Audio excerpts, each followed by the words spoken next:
Nous allons commencer aujourd'hui une deuxième séquence sur les fractions, à savoir comment multiplier et diviser des fractions. Donc, dans cette vidéo, nous allons voir comment multiplier deux fractions, mais avant, nous allons voir ce qu'est un nombre premier et faire la liste des nombres premiers inférieurs à 100. Donc, définition. Un nombre premier est un nombre qui a exactement deux diviseurs, 1 et lui-même. Alors, comment déterminer la liste des nombres premiers inférieurs à 100? On va pour cela utiliser ce que l'on appelle le crible d'Ératosthène, qui va nous permettre donc de supprimer les nombres qui ne sont pas premiers au fur et à mesure, en commençant par le plus petit. Donc 1 n'est pas premier, puisqu'il n'est divisible que par 1 et il n'a pas de diviseur. 2 par contre est premier, c'est le premier nombre premier, puisqu'il est divisible par 1 et par 2. Et ensuite, on va pouvoir éliminer tous les nombres suivants qui sont des multiples de 2, parce qu'ils seront divisibles par 1, par 2 et par eux-mêmes. Donc ils auront au moins 3 diviseurs, et du coup, ils ne seront pas premiers. Donc cela m'élimine tous les nombres pairs. Je continue. 3 est un nombre premier, puisqu'il est divisible par 1 et par 3. Et comme tout à l'heure, je vais pouvoir supprimer tous les multiples de 3, puisqu'ils seront divisibles par 1, par 3 et par eux-mêmes. Ils auront donc au moins 3 diviseurs. Donc cela me supprime 6, mais il est déjà supprimé. Par contre, cela supprime 9, 12 est déjà éliminé, 15, et ainsi de suite. Donc voilà tous les multiples de 3 que je peux supprimer. On continue avec 5. 5 est un nombre premier, puisqu'il est divisible que par 1 et par lui-même. Et je vais donc supprimer tous les multiples de 5 qui n'ont pas encore été supprimés. Donc ceux qui se terminent par 0, c'est déjà fait, mais il reste ceux qui se terminent par 5. Et du coup, j'élimine la colonne 15, 20, 25, etc. On continue avec 7. 7 est un nombre premier, puisqu'il n'est divisible que par 1 et par 7. Et je vais pouvoir supprimer tous les multiples de 7 qui n'ont pas déjà été supprimés. Il me reste 49, 77 et 91. Donc on continue. 11 est un nombre premier puisqu'il est divisible par 1 et 11. Et tous les multiples de 11 ne seront pas premiers, mais ils ont été déjà éliminés. Il s'agit de 22, 33, 44, 55, 66, etc. 13 est premier. J'élimine tous les multiples de 13, mais je crois que c'est déjà fait. 17 est premier. De même 19, 23, 29 est premier, 31, 37... 41, et maintenant tous les multiples de ces nombres-là seront supérieurs à 100. Donc du coup, il me reste comme nombre premier 43, 47, 53, 59, 61, 67, 71, 73, 79, 83, 89 et 97. Voilà, donc vous avez ci-dessous la liste des nombres premiers qui sont inférieurs à 100.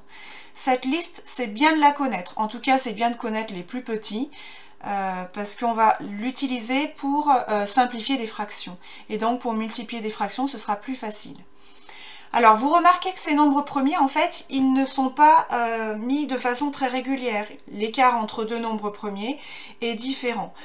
Par contre, on peut savoir que plus on va augmenter dans les nombres, plus cet écart va devenir grand dans l'ensemble. Et des nombres premiers, en fait, il en existe une infinité. Alors, maintenant, à quoi ça va me servir? Donc, je vais m'en servir pour décomposer un nombre en produit de facteurs premiers. Par exemple, 48. 48, c'est 6 fois 8.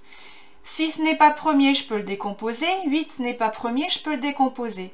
Alors, 6, c'est 2 fois 3. Et 8, c'est 2 fois 4. Mais 4, c'est 2 fois 2. Donc, ce qui nous donne 2 fois 3 fois 2 fois 2 fois 2. Voilà pour la décomposition en facteurs premiers de 48. 155. Alors, 155 n'est pas premier puisqu'il est divisible par 5. C'est 5 fois 31 et on vient de voir précédemment que 31 est un nombre premier. 268. 268 n'est pas premier puisqu'il est pair. C'est 2 fois 134. 134 c'est encore pair donc ce n'est pas premier. C'est 2 fois 67 et 67, on vient de voir que dans la liste précédente, c'était un nombre premier. Donc voilà, par exemple, pour la décomposition en nombres premiers de ces trois nombres.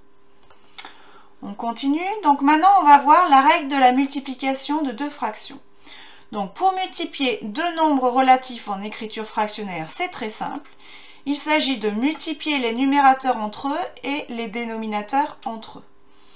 Autre remarque, si j'ai des nombres relatifs, donc si j'ai des moins, je rappelle que quand je multiplie deux nombres négatifs, les moins s'annulent, ça devient un nombre positif.